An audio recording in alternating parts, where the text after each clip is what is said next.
Astelenero ohi bezala, Eusko Ikaskuntzari eskainiko diogu honako tartea. Gaur bi gai jorratuko ditugu.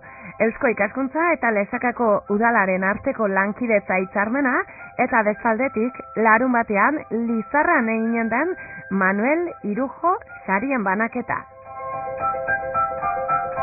Lehenbizikoarekin hasiko gara, Lezakako eta udala eta Eusko Ikaskuntzaren arteko hitzarmena dela eta musikaren bilketa egin dute.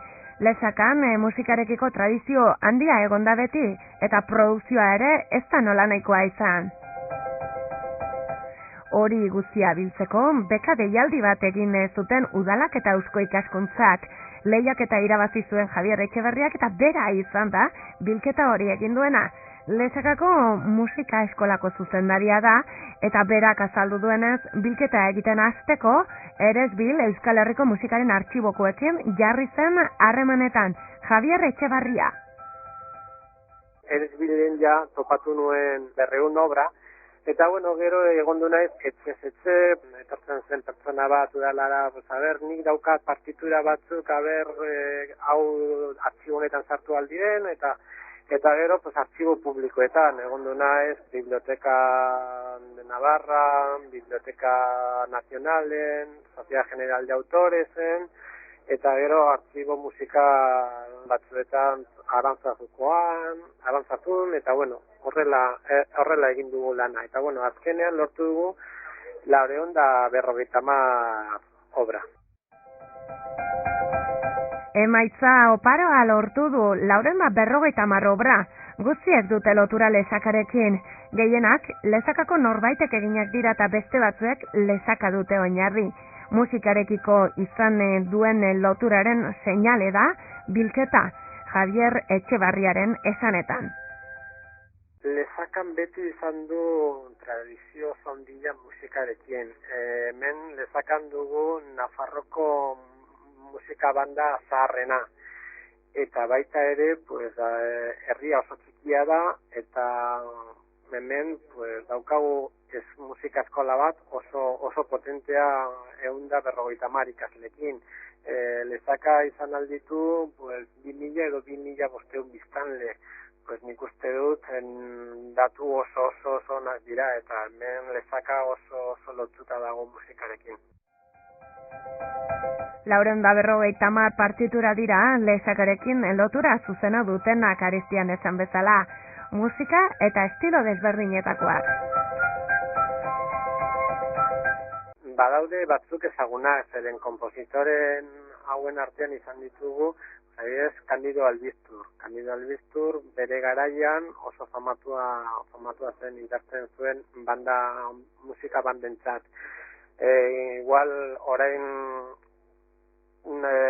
gaur egun hauetako daukagu Xavier Erkizia, da musika experimental, Arteleku taldearekin egiten du lan Donostin. Daukagu ere Pascual Aldade, kompositore klasikoa esan aldugu dela, baina oso famatua, bere obrak jotzen ditu orkesta famatuenak, nik hartu du 8 hilabete artxibo hau osatzeko, baina lana ez da bukatu. Oraindik falta dira partitura batzuk.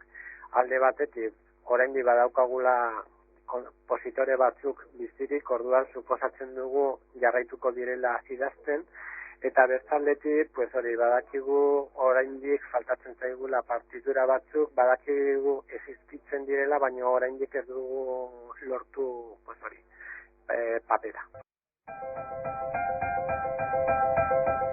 Hori alde batetik hortaz musika kontuak, Lezakako musika kontuak, baina beste gai bat ere jorratu nahi dugu gaur. Irujo Etxea elkarteak 6. Manuel Irujo saria emanean du larunbatean Lizarran, Auñamendi argitaletxeari ematea erabaki dute.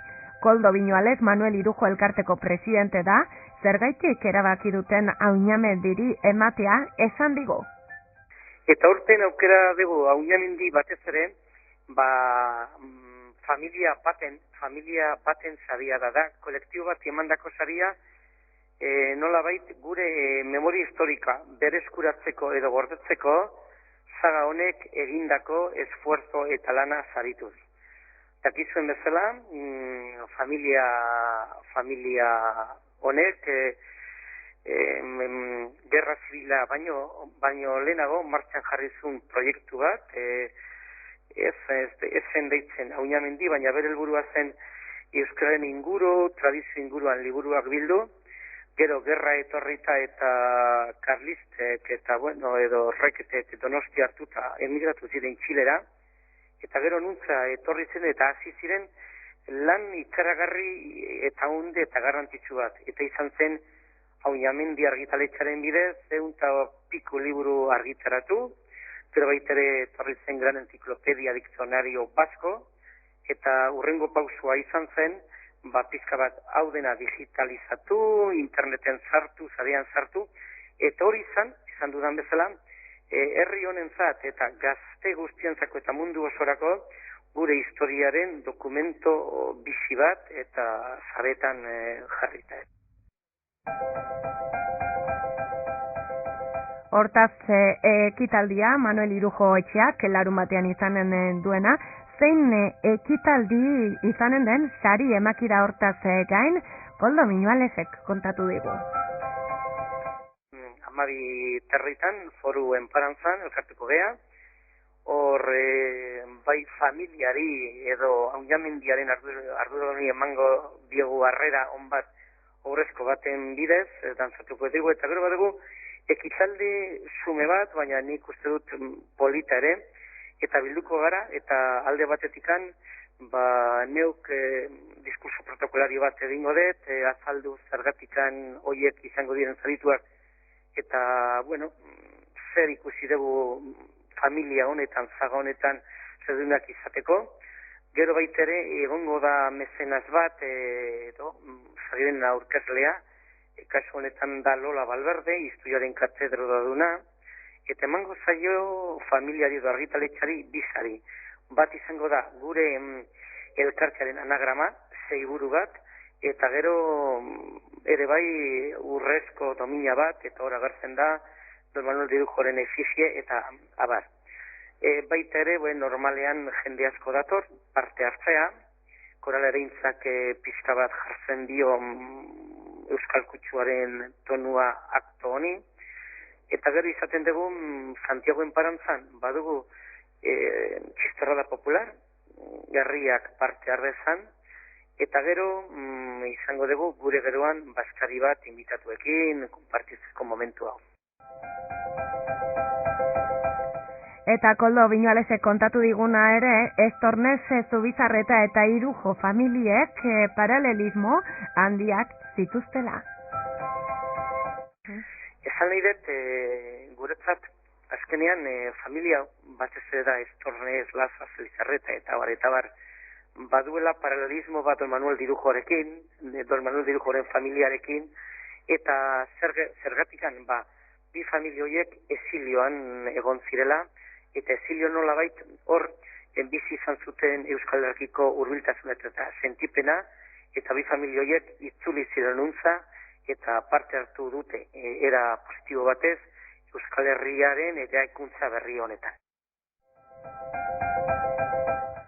Gaur astelena eta Eusko Ikaskuntzaren tartea horixe izan da guztia, informazio gehiago 3webikoitza euskoikaskuntza.org elbidean izanen duzue.